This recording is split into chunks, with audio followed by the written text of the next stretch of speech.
राधे राधे गोविंद गोविंद राधे।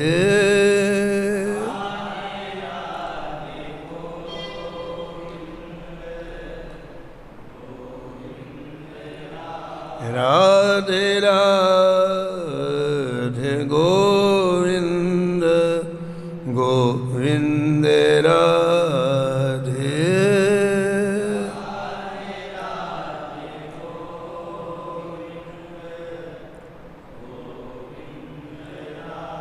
राधे राधे गोविंद गोविंद राधे।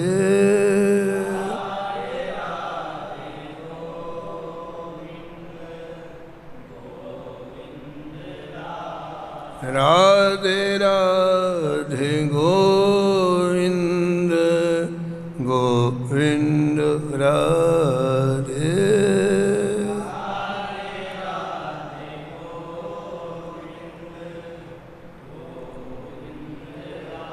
श्री जानकी वल्लभ लाल की। श्री मंगलमूर्ति हनुमान जी महाराज की। सपरिकर श्री भक्तमाल जी की। श्री स्वामी अग्रदास जी महाराज की। श्री नाभाजी महाराज की। श्री प्रियादास जी महाराज की। श्री वृंदावन धाम की। श्री बांके बिहारी लाल की। श्री यमुने महारानी की। श्री महाराज जी की जय जय श्री राधे।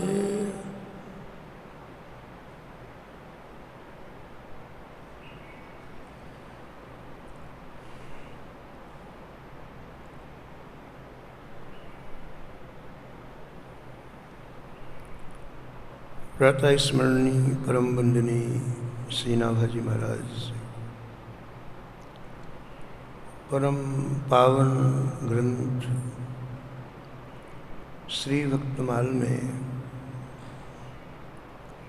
भक्तों के दिव्य चरित्रों का वर्णन किया है।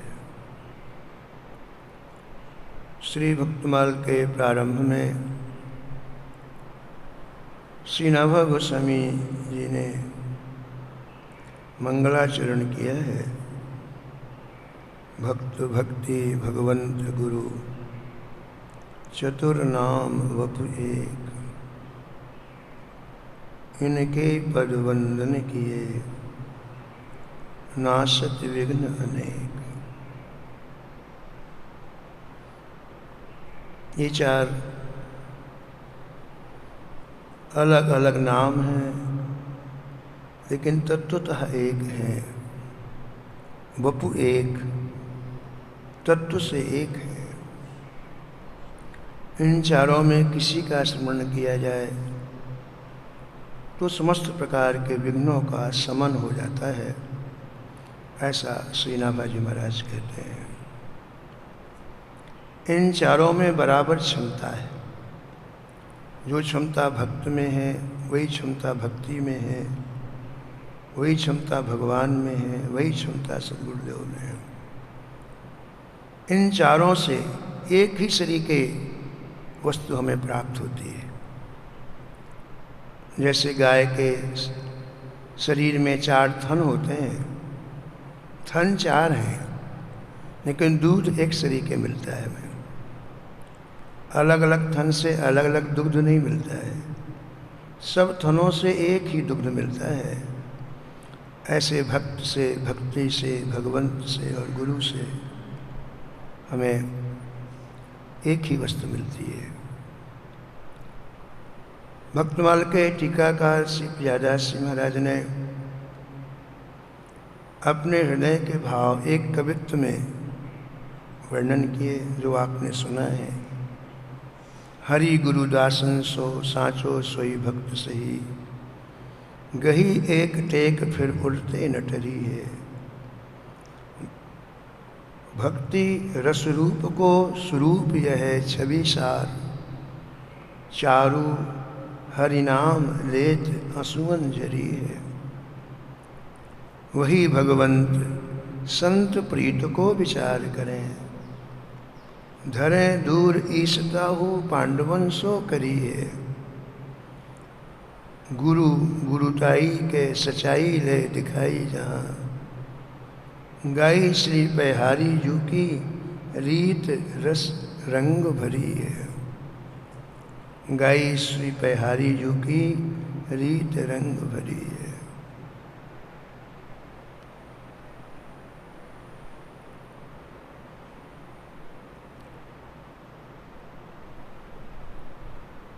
गुरुदेव की व्याख्या नहीं की श्री प्रियादास जी ने। भक्ति की भक्ति की भगवान की। और जब गुरुदेव के लिए कलम उठाई तो कहा बस श्री कृष्णदास प्रभारी जी का चरित्र आप हृदयंगम कर लो तो गुरु की गुरुताई का पता चल जाएगा। इन संतों के चरित्रों के माध्यम से इन दिव्य गुणों की अभिव्यक्ति होती है। बहुत से ऐसे गूढ़ गुण होते हैं जिनकी अभिव्यक्ति शब्दों के माध्यम से नहीं होती है। वो किसी संत की क्रियाओं के द्वारा हमें उसका बोध होता है।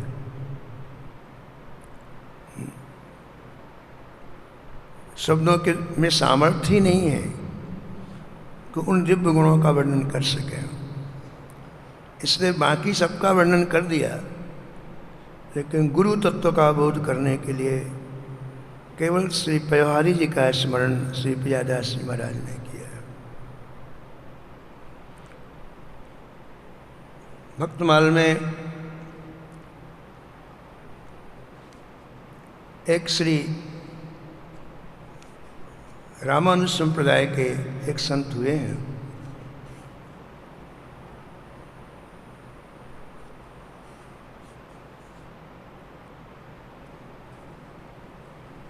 उनकी बड़ी छोटी कथा है, बहुत छोटी,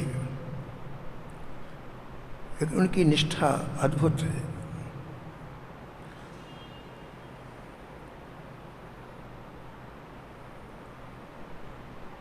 वे परम भागवत सदगुरुदेव एकांत गंगा के पावन तट पर, जहाँ घाट बने हैं, जहाँ भीड़ नहीं, वहाँ नहीं, एकांत गंगा के तट पर छोटी छोटी घास फूस की सैकड़ों कुटियाएं बनवाईं और उन कुटियाओं में केवल साधक रहते। साधक का तात्पर्य भगवत प्राप्ति जिनका लक्ष्य बन गया है। मन में अब और कोई इच्छा नहीं है, कोई आकांक्षा नहीं है, उन्हें साधक कहते हैं। केवल राम चरण लो लागी, केवल लगा दिया है और कुछ भी नहीं, कुछ भी नहीं। ऐसे परम सद्गुरुदेव गंगा के किनारे रह करके सैकड़ों साधकों को श्री ठाकुर जी के भजन का दिव्य रस पिला रहे थे। कोई भी साधक उस परिधि को छोड़ के कहीं नहीं जाता था। ऐसी कड़ी नजर रखते गुरुदेव, नियमित इतने घंटे जप करना ही है, नियमित इतने घंटे पाठ करना ही है, और इसके बाद सामूहिक संकीर्तन सबको करना ही है। एक क्षण के लिए भी विश्राम नहीं था जहां मन अन्य किसी का चिंतन कर सके। जब व्यक्ति का मन खाली होता है तभी जो ना सोचना चाहिए वो सोचता है, जो ना करना चाहिए मन में ऐसी बातें आती हैं। मन सतत लगा रहे ना, उसको अवकाश ही ना मिले। इसलिए कभी नाम का, कभी रूप का, कभी लीला का, कभी धाम का एक क्रम आचार्यों ने रखा, महापुरुषों ने रखा। तो वो परम सद्गुरुदेव श्री गंगा जी के किनारे सैकड़ों साधकों को संसार से बिल्कुल अलग रख करके परम लक्ष्य की तरफ बढ़ा रहे थे। श्री प्रियादास जी वर्णन करते हैं, देवधुनि तीर सो कुटीर बहु साधु रहे। देवधुनि तीर सो कुटीर बहु साधु रहे। रहे गुरु भक्त एक न्यारो नहीं होए सके। रहे गुरु भक्त एक न्यारो नहीं होए सके। न्यारो नहीं होए सके। न्यारो नहीं होए सके।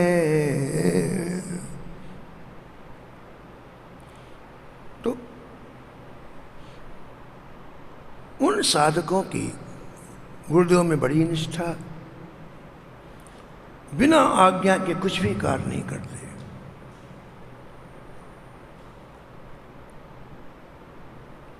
प्रियदास जी महाराज कहते हैं कि उनमें मैं एक का वर्णन कर रहा हूं।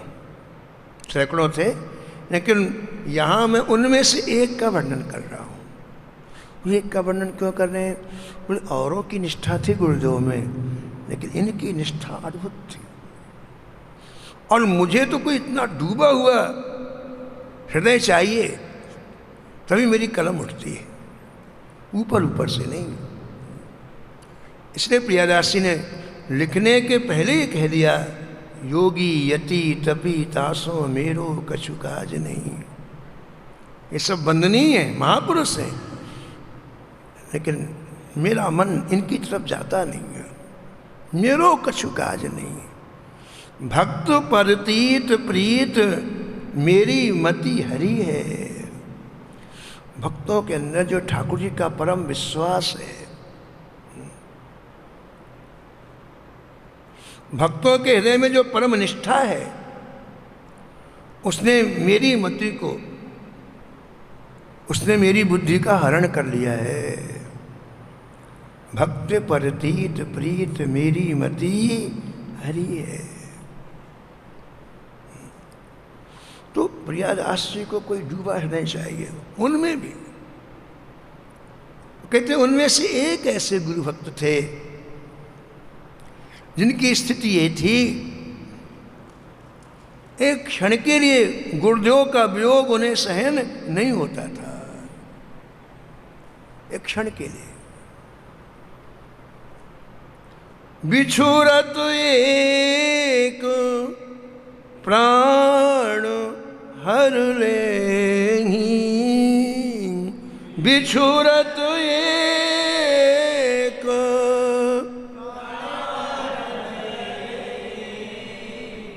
मिलत एक दारुण दुख देहि। मिलत एक दारुण दुख दे।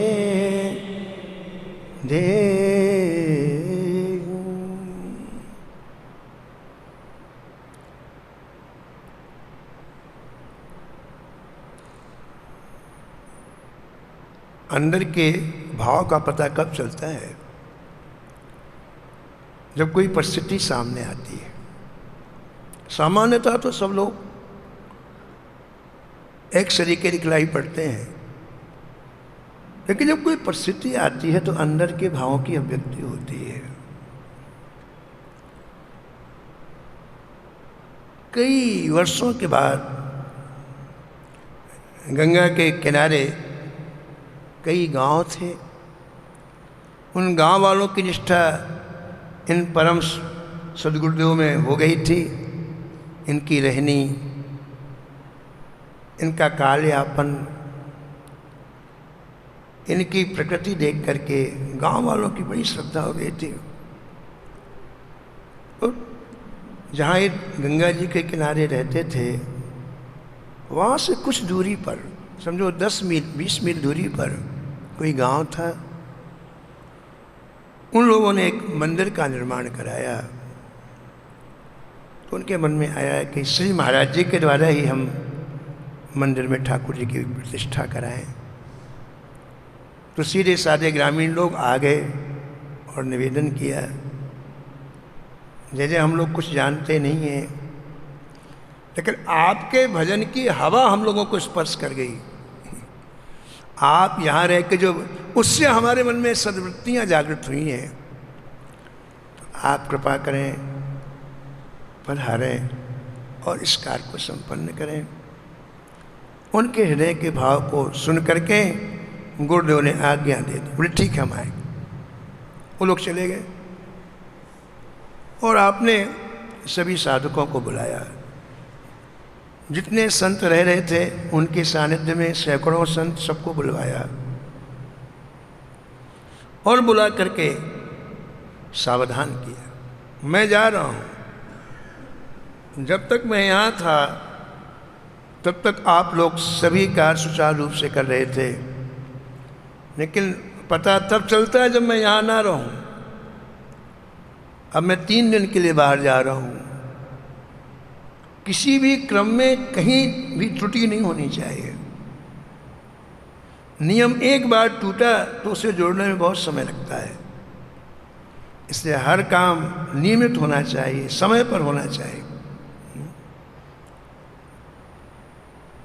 पूज्य महाराज जी कहते थे, श्री मथुरा दास जी महाराज, नियम पालन करने के लिए पहले शरीर को ढालना पड़ता है। बड़ा कष्ट होता है प्रातःकाल उठने में, समय से सेवा करने में, शरीर को सुख नहीं मिलता है। तो प्रारंभ में नियम पालन करने के लिए शरीर को ढालना पड़ता है, लेकिन बाद में नियम शरीर को चलाता है। आपका जो नियम होगा महाराज, वो नियम ही आपको उठाएगा। चलो ऐसा करो, ये करो, वो करो, वो करो।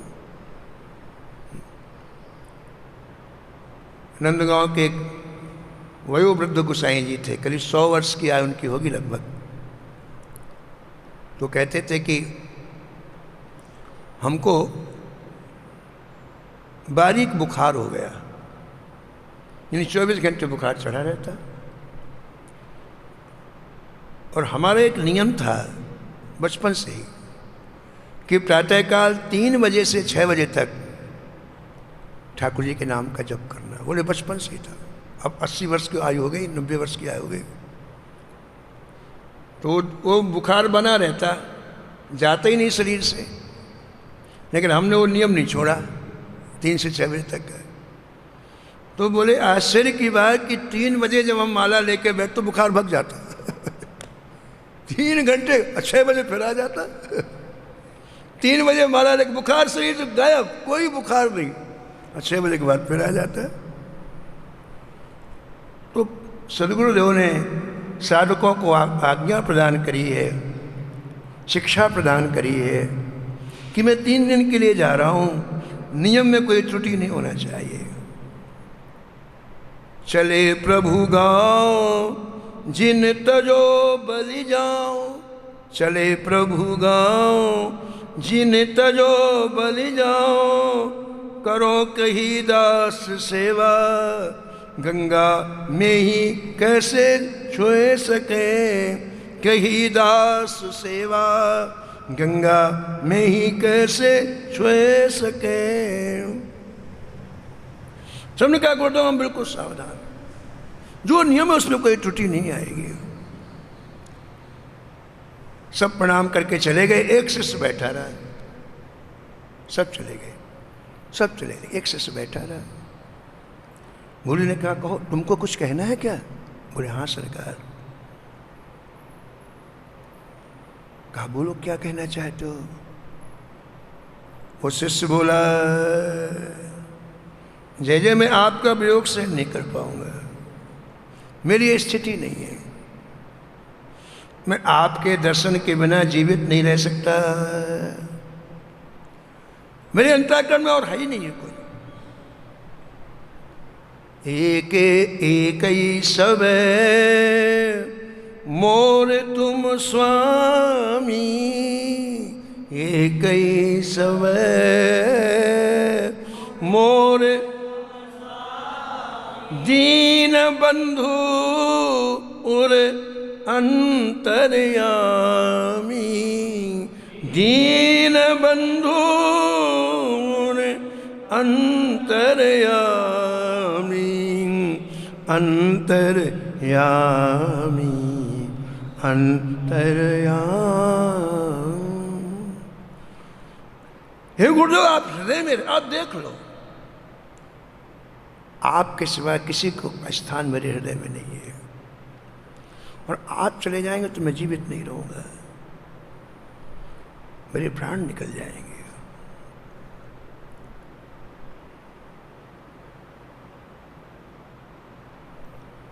गुरुदेव ने उससे समझाया, कहा देखो तुम जाओगे तो सभी जाने को तैयार हो जाएंगे, व्यवस्था बिगड़ जाएगी। कई चीज़ें हमें बाहर के वातावरण को देख के करनी पड़ती हैं, नहीं सामाजिक व्यवस्था बिगड़ जाएगी। इसलिए मैं तुम्हें नहीं ले जा सकता। तो भगवान प्राण कैसे? इतना उच्च कोटि का लगाओ, उच्च कोटि का लगाओ। प्रभु श्री राम ने भरत जी से कहा कि 14 वर्ष तक तुम अयोध्या के राज्य को संभालो और मैं आऊँगा तब मैं संभालूंगा, लेकिन जब तक मैं वनवास में हूँ तब तक तुम राज्य को संभालो। आज्ञा करी ठाकुर जी ने। तो भरत जी ने एक ही बात कही, 14 वर्ष तक जीऊंगा तब तो संभालूंगा, जब प्राण ही नहीं रहेंगे तो मैं क्या संभालूंगा।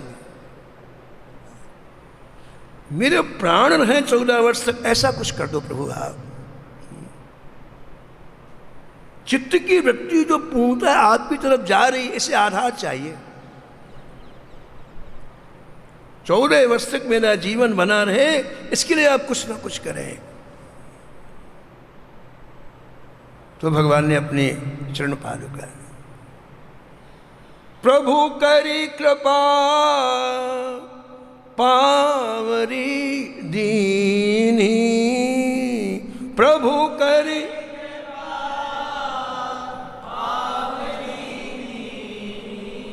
सादर शीस भरत धरलीनी, सादर शीस भरत। वो जो चित्त का प्रवाह था उसको आधार चरण पादुका मिल गया तो 14 वर्ष तक प्राण बच गए भरत जी के। तो जहां ज्यादा प्रीता होती है वहां के लिए आधार की आवश्यकता, नहीं तो प्राण चले जाएंगे। हमने एक दिन सुनाया था आपको याद है कि नहीं, किसी विठल विपुल देव जी स्वामी श्री हरिदास जी के परम समर्पित शिष्य को गुरु के चरणों में इतना अनुराग था, इतना अनुराग था। इस स्वामी हरिदास जी ने जब निकुंज धाम को गमन किया तो ऐसा लिखा है भक्तमाल में कि इतने आंसू निकले कि निधि वन की चारों तरफ की जमीन गीली हो गई।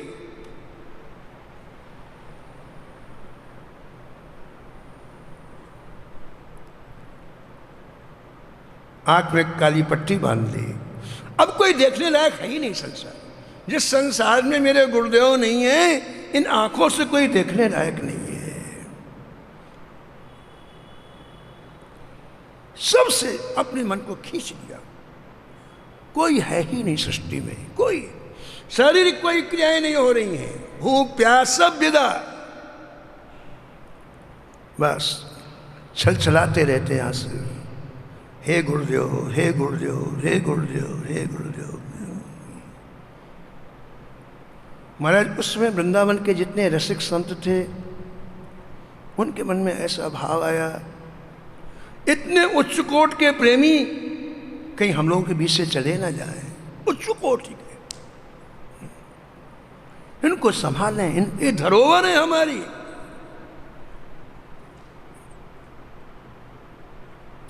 तो रसिकों ने ये विचार किया कि इनके प्राण कैसे बचाए जाएं। गुरु के वियोग, अब इनका बिल्कुल एक क्षण गुरु के वियोग में प्राण तड़फ रहे हैं। इस चित्त की धारा को कैसे मोड़ा जाए?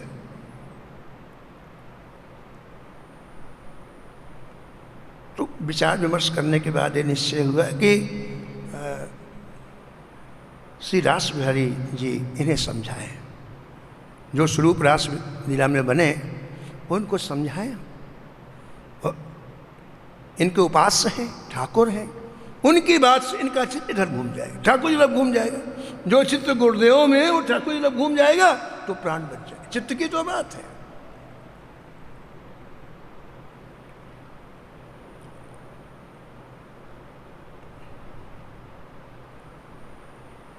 तो सब मिल करके श्री हरिराम व्यास जी को भेजा। सब संत ने कहा आप बोलने में बड़े कुशल हैं, आप हमारी तरफ से जाओ निधिवन, और श्री विठल जी को ऐसा निवेदन करो कि आज दिव्य रासलीला का आयोजन हुआ है, उसमें आप चल करके पधारें। हरिराम व्यास जी गए, उनकी हालत देखकर स्वयं रोने लग गए। भाव लौट रहे हैं रज में। हा गुरुदेव, हा गुरुदेव, बस। परमानंद पिवाय श्रवण पुट, परमानंद पिवाय श्रवण पुट, श्री गुरु दया करी, श्री गुरु दया बलि जावत, श्री गुरु चरणन की बलि जावत, श्री गुरु चरणन की, करी करी पुष्प झरी, करी करी करी करी पुष्प झरी, करी करी पुष्प झरी, करी करी पुष्प झरी, करी करी पुष्प झरी।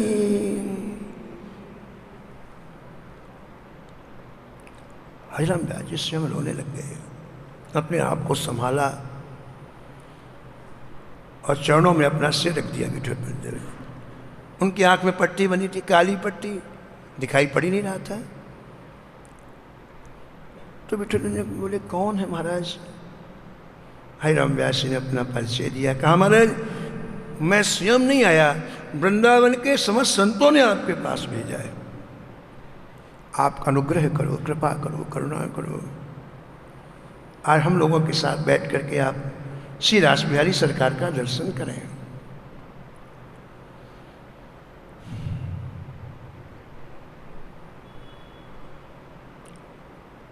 श्री विठल बलदेव जी ने कहा मैं इसके लायक नहीं हूं, अब मेरी स्थिति नहीं है। जिए की बात जिए ही में रही री, जिए की बात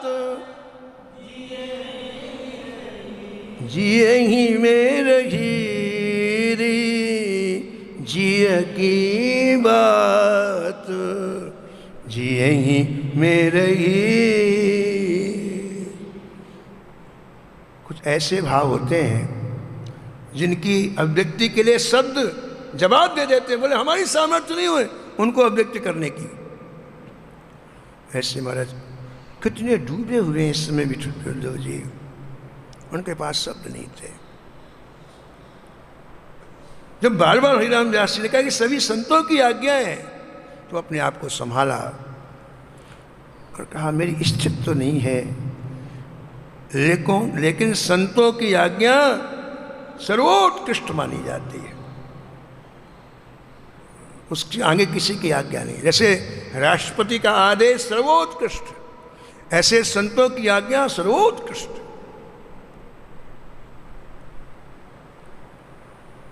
चल पड़े। मंच में विराजमान कर लिया गया।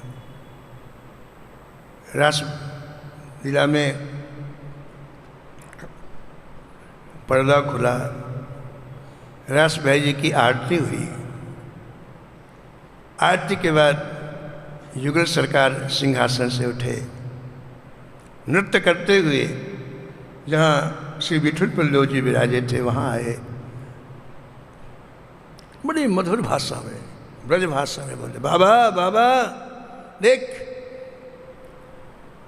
आँख की पट्टी खोल, देख तुम्हें दर्शन देने में आया हूँ, आँख की पट्टी खोल। विठल प्रल्यो जी बोले, आप कौन हैं? बोले, जिनका तू दिन रात चिंतन करे वही हूँ, सुबह शाम हर निश्चित का तुम चिंतन, वही मैं हूँ। जब ऐसा कहा तो विठल प्रल्यो जी ने कहा, जय जय, मेरे गुरुदेव कहाँ हैं? आप वही हैं तो मेरे गुरुदेव कहाँ हैं? तो श्री रास भाई जी ने कहा, वो तो मेरे पास है, वो मेरे नित्य निकुंज में है, मेरे पास है। तो विठल प्रल्यो जी ने कहा, क्षमा करें प्रभु, बिना गुरुदेव के मैं आपका दर्शन करना नहीं चाहता। क्या बोले? क्षमा करें प्रभु, बिना गुरुदेव के मैं आपका दर्शन करना नहीं चाहता। और ऐसा कहकर गुरु का वियोग जो दबा था वो छल पड़ा और जोर से बोले, हाँ गुरुदेव। वही प्राण छोड़ दे, वही प्राण छोड़ दे।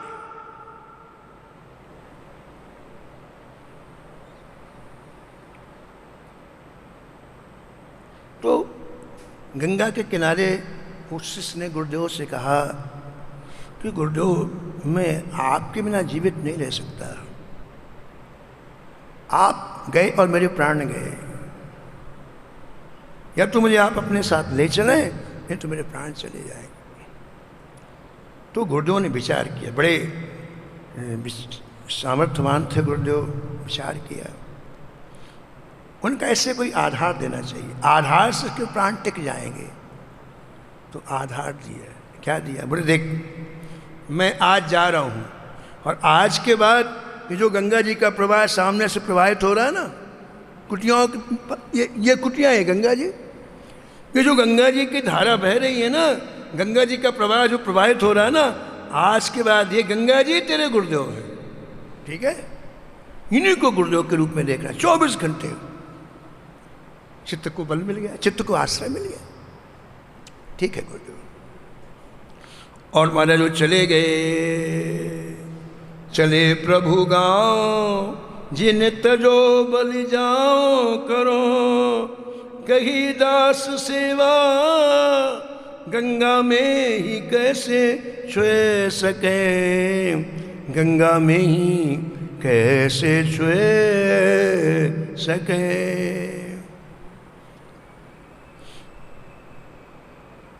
गुरुदेव ने कहा तो उसने केवल सुना नहीं, धारण किया।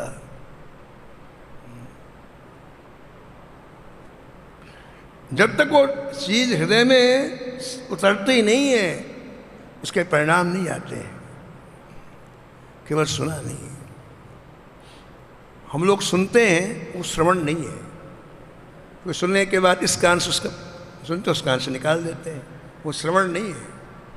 श्रवण का मतलब है शब्द हमारे रग रग में व्याप्त हो जाए, उस शब्द की स्फूर्ति हरनिश होती रहे 24 घंटे, वो श्रवण है।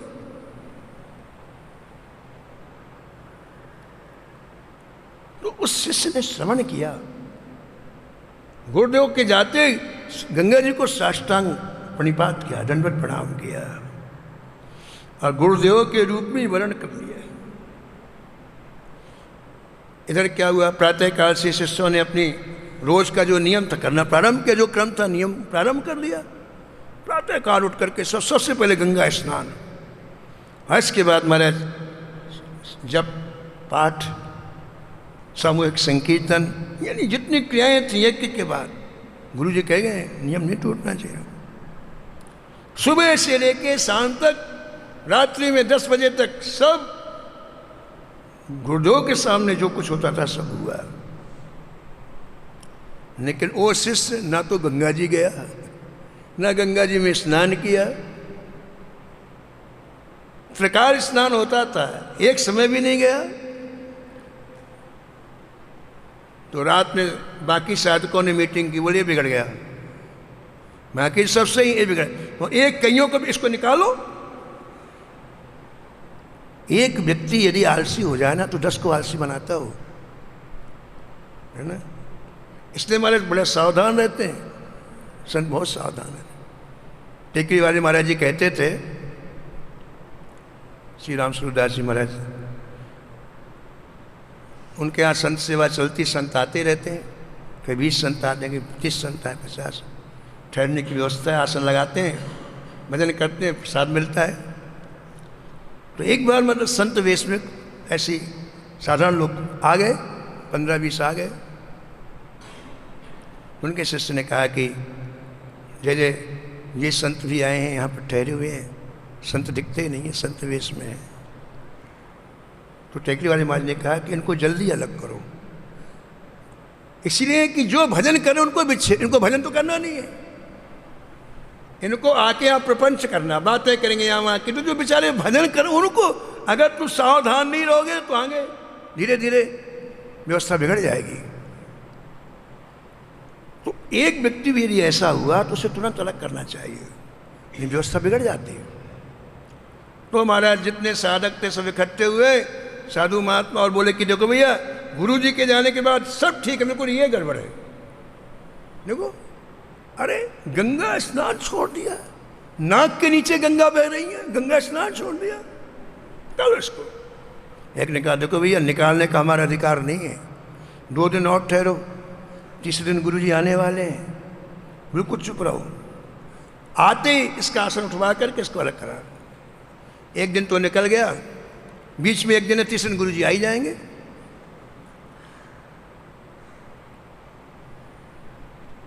क्यों ऐसा कर रहा था वो?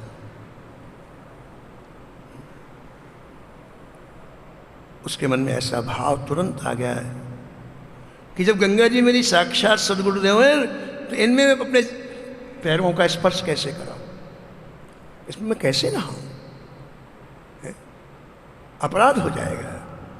कुएं के जल से स्नान करता, नियम करता, लेकिन गंगा जी का दूरी से दंडवत प्रणाम और सब चीज, लेकिन स्नान एक दिन भी नहीं किया, 3 समय में एक बार भी नहीं किया। लेकिन उस आंतरिक भाव को कोई भी समझ नहीं पाया। जब श्री अग्रदास जी ने आज्ञा करी श्री नाभा गोस्वामी जी को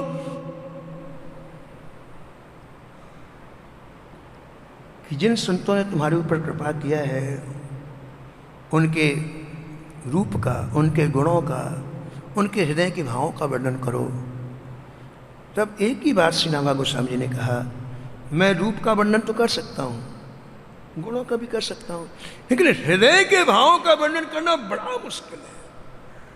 किस संत के हृदय में कौन सा भाव है, वो केवल ठाकुर जी ही जानते हैं, श्री माधव ही जानते हैं, श्री राघव ही जानते, कोई नहीं जान सकता। इतनी गहराई में भाव, दुनिया को रिझाने के लिए उनके हृदय में कुछ भी नहीं है।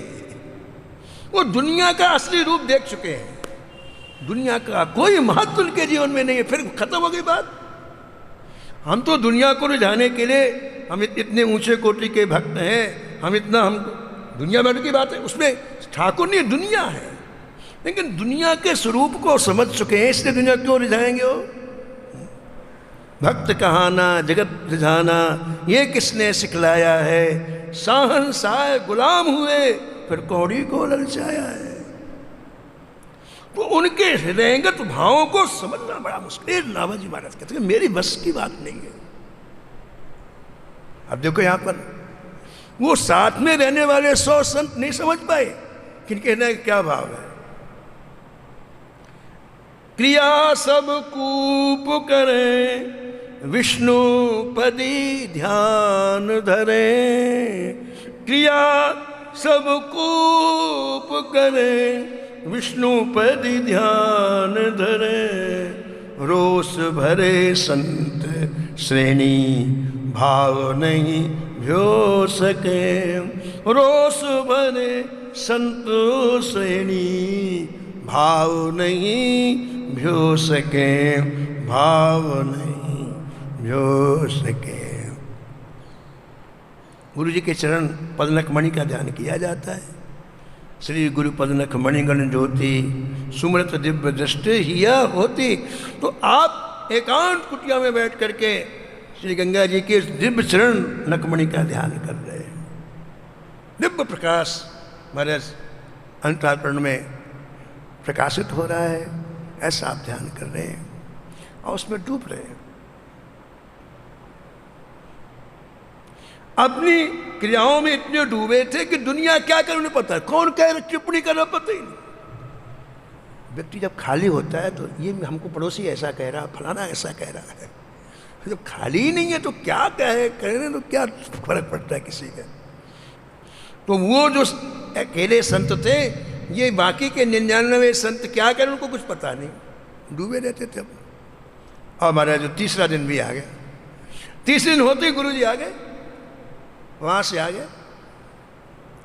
और महाराज दूसरे की निंदा करने में इतना रस आता है, दूसरे की कमी बताने में इतनी खुशी होती है कि वो जितने बाकी थे, अभी गुरु जी ने अपना आसन भी नहीं रखा, अरे गुरु जी ये गया, बिल्कुल काम से गया। आपके जाने के बाद बिल्कुल बिगड़ चुका है, इसे जल्दी जल्दी हो सके यहाँ से निकाला जाए। बैठने भी नहीं दिया गुरु जी को, सब चारों तरफ से घेर करके उसकी निंदा करने लग गए।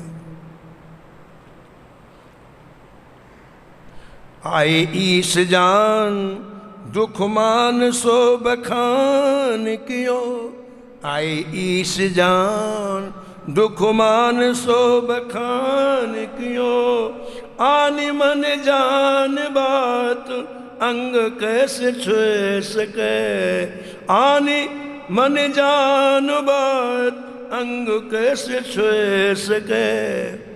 देखो त्रिकालज्ञ थे गुरुदेव, वो समझ गए कि मैंने ऐसे कहा था कि गंगा जी में सदगुरुदेव का भाव रखना, तो सदगुरुदेव को अपने अंगों से कैसे स्पर्श करा सकते। गुरु जी समझ गए। बातें चली कि कई चीजें कह के नहीं समझाई जा सकती हैं। वो चाहते गुरु जी तो सब शिष्यों को कहते अरे भाई तुमको पता नहीं है, बात नहीं है, उनको पता, विश्वास नहीं होगा इनको। कई चीजें शब्दों में नहीं सुनाई। अर्जुन को जब अहंकार हो गया कि मेरे समान कोई भक्त नहीं है, तो ठाकुर जी ने समझाया नहीं उसे, मरुध्वज जी के पास ले गए और उसका जीवन दिखाया। अर्जुन अपने आप ठंडे पड़ गए, आगे जमीन में आ गए। कई चीजें ऐसी हैं जिनको आप ना प्रवचन काम करता है ना उपदेश करते ही नहीं। वहां पर अलग अलग रोग हैं। कई लोग ऐसे होते हैं गोली खाओ ठीक हो जाओगे, कई लोग ऐसे रोग होते हैं इंजेक्शन लगाना पड़ता है, और कई लोग ऐसे सीधा ऑपरेशन। ऐसे यहाँ की भी बीमारी है, अभिमान का पहली स्टेज, दूसरी स्टेज, अंतिम स्टेज। तो गुरु जी ने विचार किया कि इनको समझाने से कोई फायदा नहीं है, आप कुटिया में न जा करके सीधे गंगा जी चले गए और गंगा जी में तैर करके उस पार गए। जैसे गंगा जी की धारा है ना, इस पार और उस पार, तो कुटिया की तरफ जो इस पार हो गई, ये धारा भी, यहाँ कुटियाएं बनी हैं, तो यहीं नहा लेते, यहाँ नहीं नहाया, तैर करके उस पार गए और वहाँ जा करके स्नान किया। और स्नान करने के बाद जोर से बोले अरे भैया हमारा अंगोछा भूल गया, अंगोछा तो लाना। शरीर पोंछना था अंगोछा ने, वो तो सीधे चले गए थे। तो आधारी रहते, आधारी पहले उसमें सब उनके रखा हुआ था वस्त्र। अरे भैया शरीर पोंछना, अंगोछा तो लाना। उसका नाम लेके बोले, उसी शिष्य का एक का, जो एक उसी का है। वो तुरंत महाराज अंगोछा, गुरु जी बुला रहे हैं, अंगोछा लिया, अंगोछा लेके गंगा के किनारे आ गया। अब गंगा के उस पार गुरु जी हैं, अब वो गंगा में पैर कैसे दे, वो तो गुरु है, इनमें पैर, उधर वो गुरु बुला रहे हैं साक्षात, और ये गुरु जिनकी आज्ञा करी वो उनमें कैसे पैर नहीं जाता, तो आज्ञा की अवहेलना होती है। महाराज गंगा जी के किनारे वो किंग कर्तव्य विमूढ़ खड़ा हो गया, क्या करूं, गुरुदेव बुला रहे हैं, नहीं जाता तो अपराध। गंगा जी प्रभा, इन्हें मैं गुरु के रूप में पूजन किया, गुरु के रूप में माना है, इनमें यदि मैं पैर स्पर्श कराता हूँ, शरीर स्पर्श कराता हूँ, क्या करूँ। सही निष्ठा का कैसा परिणाम होता है, और सुनो आप, बड़ी छोटी सी कथा है ये। सही निष्ठा में कैसे प्रकृति आपकी सेवा में उपस्थित हो जाती है, वो कथा है। वो किंकर तो विमूढ़ होकर जैसे खड़ा हुआ वैसे गंगा की लहरों से आवाज आई, वत्स क्या सोच रहे हो? देखो मैंने अपनी धारा में बड़े बड़े कमल के पत्ते प्रकट कर दिए, मैंने अपनी धारा में बड़े बड़े कमल के, इनमें पैर रखो, चले जाओ गुरु जी के पास। देखो महाराज, इस पार से लेकर उस पार तक बड़े बड़े पत्ते कमल के। वो कमल के पत्तों से चल करके गया, गुरु जी को अंगोछा दिया, और अंगोछा से जैसे गुरु जी ने अपने शरीर को पहुंचा, सब लोग देख रहे थे, देखते आज उन्हें पता चला उसकी महिमा, सबने जय जयकार की। इस गुरु भक्ति की सबने जय जयकार की। और जितने 100 थे ना, चरणों में लौट गए, ऐसा लिखा है।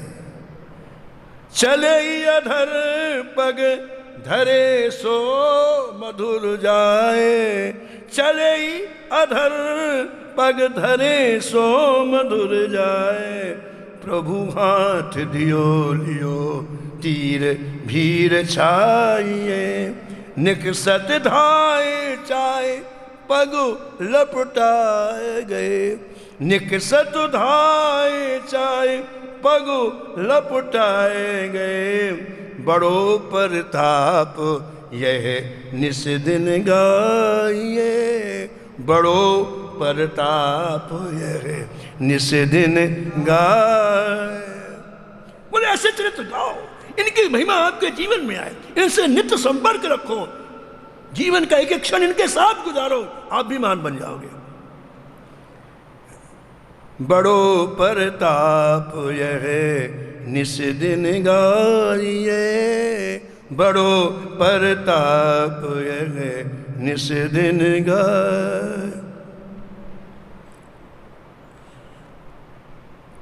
रामा जी ने मूल में लिखा है, विष्णुपदी भयमान कमल पत्र पर धायो, पाद्म पद्म, उनका नाम पड़ गया पाद पद्माचार, जिनके लिए कमल के पत्ते निकले उन शिष्य का नाम ही लग गया उसने से पाद पद्माचार्य। बोलो पाद पद्माचार्य जी महाराज की।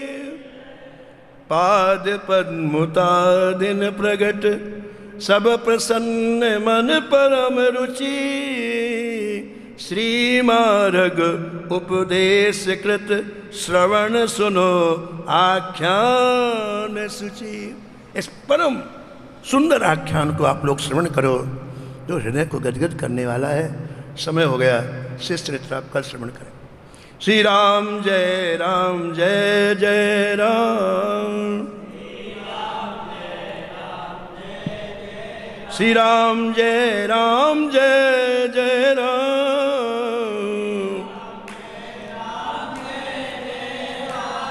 श्री राम जय जय राम।